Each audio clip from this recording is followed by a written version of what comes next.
नमस्कार प्रिय तुला लग्न व राशि वाले, सितंबर महीने का संपूर्ण मासिक राशि फल लेकर के मैं एस्ट्रोलॉजर रवि गुप्ता आपके समक्ष प्रस्तुत हो गया हूं। मैं आपको बताऊंगा कैसा रहेगा पूरा सितंबर महीने का हाल। अगर ग्रहों की स्थितियों में किसी प्रकार की कुछ अस्थिरताएं या अशुभ योग की स्थितियां उत्पन्न होती है तो आपको कौन सा उपाय कर लेना चाहिए, यह भी जानकारी मैं आपको विस्तृत तौर पे वीडियो के अंतिम पड़ाव पे दे दूंगा।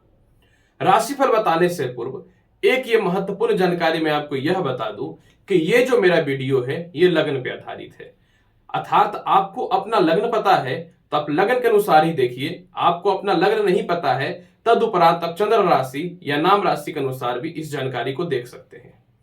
प्रिय तुला लग्न व राशि वाले, अगर सितंबर महीने में सर्वप्रथम आपके कर्म क्षेत्र की स्थितियों को हम जानना चाहेंगे तो कर्म क्षेत्र का अधिपति जो आपकी कुंडली में है वो चंद्रमा होते हैं। लेकिन चंद्रमा जो है हर 2.25 दिनों में अपनी स्थितियों को चेंज करते हैं, अर्थात जब तक कर्म क्षेत्रों पे किसी बड़े ग्रह का प्रभाव नहीं पड़ता है तब तक कर्म क्षेत्रों में कुछ विशेष सुधार की स्थितियां आपके जीवन में नहीं देखने को मिलते हैं।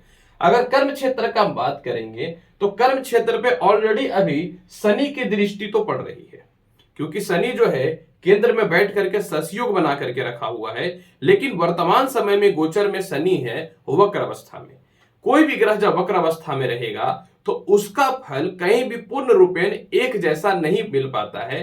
इसका वास्तविक रीजन ये होता है कि जिस समय कोई ग्रह वक्री होता है वो एक जगह पे स्थिरता की ओर रहता है, अर्थात उसको एक जगह पे रोका जाता है सूर्य के एंटी गुरुत्वाकर्षण बल के कारण, जिससे एक समय सीमा के अनुसार पुनः वो अपनी राशि को चेंज करे। इसीलिए कहा जाता है कि कोई भी वक्री ग्रह का फल जो होता है वो निश्चित तौर पे स्थिरता पूर्ण नहीं होता है। परंतु यहां पे देखिए क्या है कि जब शनि कर्म क्षेत्र को देख रहा है तो ऑलरेडी कर्म क्षेत्र में थोड़ी सी परेशानियां और अस्थिरताएं जीवन में देखने को मिल रही हैं। लेकिन 14 सितंबर से क्या होगा कि देवगुरु बृहस्पति भी जो है ये वक्र तत्व अवस्था में ही मकर राशि में प्रवेश कर जाएंगे। शनि भी वक्री अवस्था में रहेंगे और बृहस्पति भी वक्री अवस्था में रहेंगे। ये दोनों ग्रह का वक्र अवस्था में रहना अत्यधिक शुभ और लाभकारी रहेगा, क्योंकि कोई भी ग्रह जब वक्री रहेगा तो एक घर पहले के भी स्थितियों को प्रदान करता है, तो बृहस्पति आपके पराक्रम को भी बढ़ाएगा। यानी 14 सितंबर के बाद जब बृहस्पति की दृष्टि भी कर्म क्षेत्र पे पड़ने लगेगी और ये 4 नंबर अर्थात कर्क राशि में बृहस्पति उच्च का होता है, तो अर्थात इसका यही हुआ कि आपके जीवन में 14 सितंबर के बाद बड़े बड़े अपॉर्चुनिटी, व्यापार में तरक्की, नए नौकरियों के अपॉर्चुनिटी दिखने प्रारंभ हो जाएंगे। अगर हम बात करें क्या वाकई में कुछ परिवर्तन का योग है या फिर किसी प्रकार से कुछ पार्टनरशिपिंग वगैरह कर रहे हैं तो उसमें क्या स्थिरताएं देखने को मिलती हैं, सबसे महत्वपूर्ण बात यहाँ पे एक चीज ये देखना है कि आपकी कुंडली में द्वितीय स्थान और सप्तम स्थान के अधिपति जो है ये मंगल है, और मंगल 6 सितंबर तक तो कन्या सिंह राशि में आय स्थान में बैठे हुए हैं। 6 सितंबर के बाद मंगल आपकी कुंडली के द्वादश स्थान पे चले जाएंगे। जब द्वादश स्थान पे चले जाएंगे तो ऐसे भी मंगल जो है आपकी कुंडली में मार्केश ग्रह होते हैं और ये द्वादश स्थान पे चले जाएंगे तो ये अशुभकारी ही रहेंगे, शुभकारी नहीं रहेंगे। तो मेरा पर्सनली आपके साथ यही एडवाइज है कि 14 सितंबर तक कोई भी नौकरी वगैरह में परिवर्तन करने का कोशिश मत कीजिएगा। 14 सितंबर तक कोई भी बड़ा रिस्क लेने का कोशिश मत कीजिएगा, क्योंकि एक तो मंगल खराब हो जाएंगे और ऊपर से बृहस्पति भी अभी जो है बहुत अच्छे प्लेसमेंट पे नहीं है। 14 सितंबर के बाद जब बृहस्पति का कर्म क्षेत्र पे दृष्टि पड़ेगा तब आप रिस्क लीजिएगा। हालांकि मैं बोलूंगा अपनी नौकरी को बचाइए, व्यापार में स्थिरता रखिए, वाणी पे नियंत्रण रखिएगा, क्रोध पे नियंत्रण रखिएगा। सिर्फ कर्म क्षेत्रों की बात कर रहा हूं। अगर हम लोग चर्चा करेंगे आय की स्थिति कैसी रहेगी और विदेश यात्रा की स्थिति कैसी रहेगी, देखिए विदेश यात्रा का मालिक आपकी कुंडली में बुध है और द्वादश की भी अधिपति बुध है और आय स्थान के मालिक जो होते हैं वो सूर्य होते हैं। भाग्य साथ देगा, घर से दूर जाएंगे और आय के लिए जाएंगे, तो इसी को तो विदेश यात्रा बोलते हैं।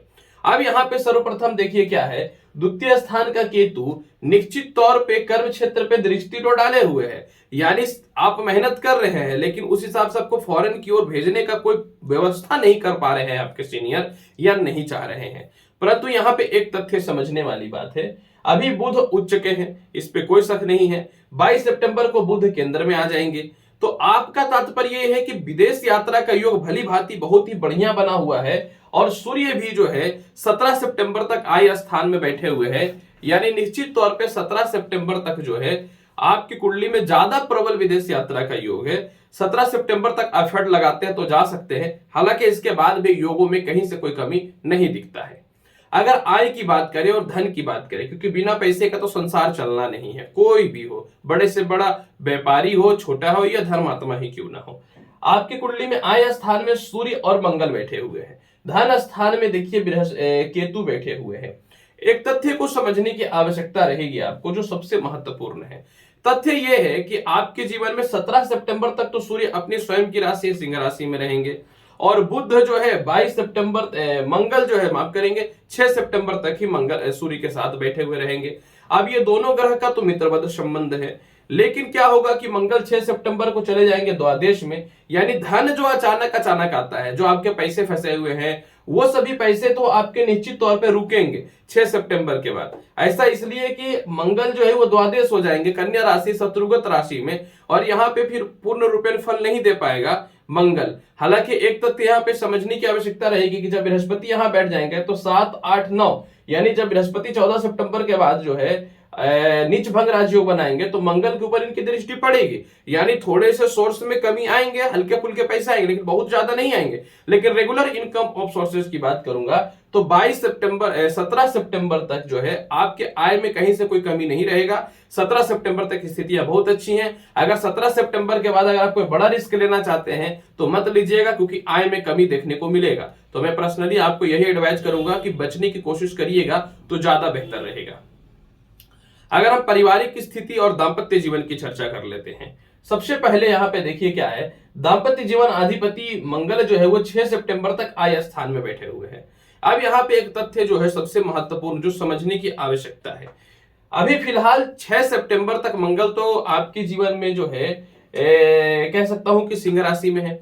6 सितंबर से कन्या राशि में चले जाएंगे, परंतु कन्या राशि में जाने के बाद भी 14 सितंबर के बाद बृहस्पति की दृष्टि रहेगी, अर्थात 14 सितंबर तक विवाह के 6 सितंबर तक विवाह के लिए कुछ रिश्ते आएंगे, विवाह सेट हो सकता है। लेकिन 6 सितंबर से लेकर 14 सितंबर तक विवाह का कोई रिश्ता नहीं आएगा। लव रिलेशन में भी थोड़ी सी परेशानी आएंगी। मानसिक अस्थिरताओं के साथ में जो है आपके दाम्पत्य जीवन और लव रिलेशन की स्थितियों में समय बीतने वाला रहेगा।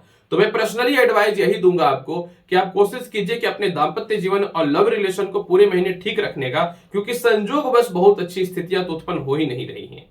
अगर हम छोटे भाई बहनों के साथ पारिवारिक स्थितियों की चर्चा कर लेते हैं तो देखिए, छोटे भाई बहनों और बड़े भाई बहनों का तो पूरे महीने आपके तालमेल बहुत अच्छे रहेंगे, यहाँ कोई शक नहीं है। हाँ, छोटे भाई बहनों को आप कुछ गिफ्ट वगैरह दे सकते हैं, छोटे भाई बहनों के लिए आप कुछ अपने जीवन में कुछ न तो कुछ बड़े काम कर सकते हैं। बड़े भाई बहनों का सहयोग तो 22 सितंबर तक ईश्वर की कृपा से बहुत अच्छा है। 22 सितंबर के बाद थोड़ा सा दिक्कतों का सामना करना पड़ सकता है, क्योंकि बड़े भाई बहनों से सुख के स्थान के लॉर्ड बुध होते हैं, और ऐसे भी 17 सितंबर तक सूर्य जब आय स्थान में है तो बड़े भाई बहनों से आपको भी लाभ की संभावनाएं बनती रहेंगी।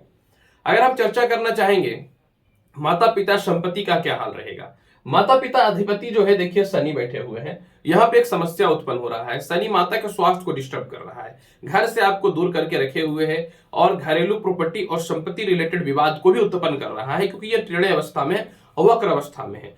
14 सितंबर के बाद फिर जो है बृहस्पति आपकी कुंडली के चतुर्थ स्थान पे आ जाएंगे वक्र तत्व अवस्था में, तो पूर्ण रूप में नीच भंग राज्य की स्थिति को उत्पन्न करेगा। यानी 14 सितंबर के बाद संपत्ति का योग मिलेगा। पुरानी लिटिगेशन प्रॉपर्टी विवाद की समस्याएं जो चल रही हैं, क्योंकि उसके अधिपति बृहस्पति हैं, वह समस्याएं दूर हो जाएंगी। पिता से भी तालमेल बहुत अच्छे हो जाएंगे, क्योंकि 14 सितंबर के बाद उच्च दृष्टि पिता स्थान पे पड़ना चालू हो जाएगा। पिता का स्वास्थ्य भी ठीक हो जाएगा, और कर्म क्षेत्रों में भी पिता के लाभ की संभावनाएं बन जाएंगी। और आप जो भी गैजेट्स वगैरह या सुविधाएं प्राप्त करना चाहते हैं तो 14 सितंबर के बाद तो कोई रोक ही नहीं सकता है, इस पे कोई शक नहीं है। अगर हम चर्चा करें संतान का और स्वास्थ्य संबंधित क्या हाल रहने वाला है, और शिक्षा, क्योंकि ये तीनों महत्वपूर्ण है। अब यहाँ पे देखिए, संतान कारक जो है शनि वक्र अवस्था में है, लेकिन सस योग बनाने के बाद भी बहुत शुभ पोजीशन पे नहीं है। दूसरी महत्वपूर्ण यहाँ पे समस्या ये हो रही है कि संतान कारक स्थान पे जो है आपके जीवन में मंगल की दृष्टि पड़ रही है, और मंगल जो है शनि के शत्रुगत संबंध रखते हैं कुंभ राशि पे, और यहाँ पे सूर्य की भी दृष्टि पूर्ण रूपेण पड़ रही है, जो नियमतः बहुत ज्यादा शुभ तो नहीं है। अब यहाँ पे 6 सितंबर के बाद मंगल चले जाएंगे द्वादश स्थान में, इसके बाद फिर जो है बृहस्पति 14 सितंबर से पूर्ण रूपेण नीच भंग राज्यों के साथ जो है बृहस्पति का सस योग बनेगा, बृहस्पति को शनि को बल मिलेगा बृहस्पति से। तो आपकी कुंडली में 6 सितंबर के बाद शिक्षा में बढ़ोतरी, संतान की तरक्की और संतान के द्वारा लाभ, मानसिक शांति और जीवन में स्थिरताएं दिखनी प्रारंभ हो जाएंगी। हेल्थ की बात कर लेते हैं। देखिए, इन दिनों निश्चित तौर पे वक्र बृहस्पति के कारण थोड़े से पेट की समस्या, लीवर की समस्या से रिलेटेड समस्या हो रही है। हालांकि 14 सितंबर के बाद इसमें कुछ सुधार देखने को मिलेगा, लेकिन सप्तम स्थान और द्वितीय स्थान का मालिक मंगल जो है ये 6 सितंबर से द्वादश हो रहे हैं, यानी यूरिन से रिलेटेड समस्याएं, इसके अलावा पेट से रिलेटेड समस्याएं, गर्भ से रिलेटेड समस्याएं, दांतों से रिलेटेड समस्याएं, ब्लड इन्फेक्शन से रिलेटेड समस्याएं जो है निश्चित तौर पे 6 सितंबर के बाद देखने को मिलेगा। खास करके स्त्रियों को ज्यादा पानी पीना है और पुरुषों को खास करके अपने क्रोध पे नियंत्रण रखना है, उनको भी ज्यादा पानी पीना है। और इसके अलावा जो है क्योंकि दोनों ग्रह का स्वामी, दोनों स्थान का स्वामी अच्छा पोजीशन पे नहीं रहेगा, तो ये पूर्ण रूपेण मार्गीय तत्व की स्थितियां उत्पन्न करेगा। यानी वाहन वगैरह भी सोच समझ के आपको जो है 6 सितंबर के बाद चलाना पड़ेगा, दिक्कतों का सामना करना पड़ सकता है। केस मुकदमा का लॉर्ड आपकी कुंडली में शुक्र जो है, इसकी स्थिति की चर्चा करूंगा। तो शुक्र भले ही अभी नीच भंग राज्यों की स्थिति को उत्पन्न करके रखे हुए हैं, लग्न के मालिक भी हैं, तो इतना मैं बताना चाहता हूं कि 6 सितंबर के बाद शुक्र जब अपने केंद्र में आकर के मालव्य योग बना देंगे तो आपको केस मुकदमा से भी रक्षा करा देगा, ससुराल पक्ष से भी तालमेल को ठीक कर देगा और स्थिरताएं जीवन में कुछ न कुछ आनी प्रारंभ हो जाएंगी। अब पूरे महीने के परिस्थितियों को ठीक करने के लिए क्या करना चाहिए, एकदम सुनिएगा। 6 सितंबर के बाद तो कंटिन्यू प्रत्येक दिन हनुमान जी को आप या तो लड्डू, लाल बादाम के दाने या फिर जो है किशमिश का भोग लगाइए, एकदम फर्स्ट प्रायोरिटी करके रखना है इसको, या लाल फल चढ़ाइएगा। इसके अलावा जो है 14 सितंबर तक जो है आप केसर, हल्दी, चंदन तीनों का तिलक लगाइए और प्रत्येक दिन विष्णु जी को जो है एक छुहाड़े का भोग लगाइएगा, जिसको हम लोग अपने भाषा में खजूर भी बोलते हैं। और इसके अलावा जो है पूरे महीने गायत्री मंत्र का जाप तो आप करिएगा। देखिए कि आपका सितंबर का महीना ईश्वर की कृपा से बहुत ही अच्छा जाएगा। बाकी तो आगे की राशिफल बताने के लिए मैं हमेशा हाजिर होता ही रहता हूं।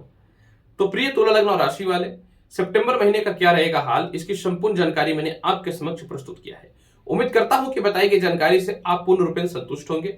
तो आपसे अनुरोध है कि आप मेरे चैनल पर नए हैं तो मेरे चैनल को लाइक करिए, शेयर करिए, सब्सक्राइब करिए। मिलेंगे अगली वीडियो में और महत्वपूर्ण और ज्ञानवर्धक जानकारी के साथ। तब तक के लिए नमस्कार, अच्छे से रहिए, धन्यवाद।